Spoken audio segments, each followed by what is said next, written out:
I actually started the film Once My Mother back in 1976 when I was a student at the film school. I knew there was an interesting story about my mother and I started shooting a documentary about her life. And then for various reasons I just lost interest and never actually finished the film, just put it away and that was the end of it.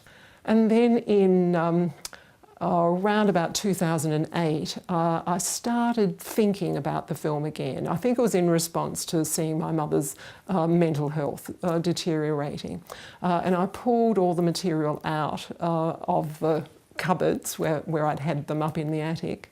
In fact, when I got all the material out of the attic cupboard, I wasn't sure that it was usable because the sound and the image were separate, and the sound had mould growing all over it. And I went into some sound guys and they looked at it and thought, oh, this may not work.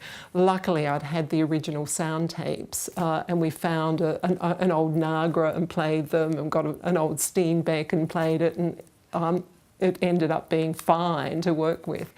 And was amazed when I saw my mother coming to life, because here she was in her 80s in 2008, and when I'd shot it, she was in her 50s and articulate and vibrant on screen.